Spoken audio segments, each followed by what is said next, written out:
નમસ્તે, જય હિન્દ. સુરત શહેરની સર્વે વાહન ચાલક જનતાનો ખૂબ ખૂબ આભાર. સુરત શહેર વિસ્તારમાં અલગ અલગ જગ્યાએ આવતા 3, 4, 5 રસ્તા ખાતે ટ્રાફિક સિગ્નલ મુજબ વાહન ચાલકો ખૂબ જ સારી રીતે ટ્રાફિક નિયમન અંગેનું પાલન કરીને પોલીસને ખૂબ જ સારો સહકાર આપી રહી છે. પરંતુ ઘણી જગ્યાએ જોવામાં આવે છે કે જે વાહન ચાલક જે બાજુથી આવતા હોય તેમની ડાબી બાજુ વળીને જવા માટેની ગ્રીન લાઇટ ચાલુ હોય.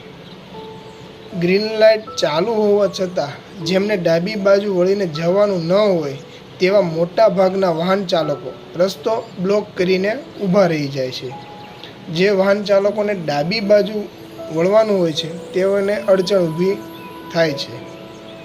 આથી સર્વે વાહન ચાલકોને નમ્ર વિનંતી છે કે ટ્રાફિક સિગ્નલ ઉપર ઊભા રહો ત્યારે ટ્રાફિક સિગ્નલ પોઈન્ટ પર આપણે જે તરફથી આવતા હોય તે બાજુના ડાબી બાજુનો રસ્તા પર આપણું વાહન ઊભું ન રાખીએ, જેથી જેઓ વાહન ચાલકો પાછળથી આવવાના હોય અને જેઓને ડાબી બાજુ જવાનું હોય તેઓ સરળતાથી ડાબી બાજુ જતા રહી શકે અને ટ્રાફિક સિગ્નલ પોઈન્ટ પર બને તેટલી ઓછા વાહનની ભીડ થાય અને ટ્રાફિક સિગ્નલ ખુલતાની સાથે સરળતાથી પોતાનું વાહન ચલાવી શકીએ.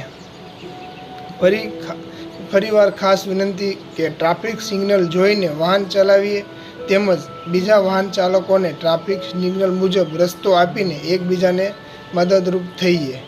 સર્વે વાહન ચાલકોને વંદન સહ આભાર. જય જય ગરવી ગુજરાત. Thank you.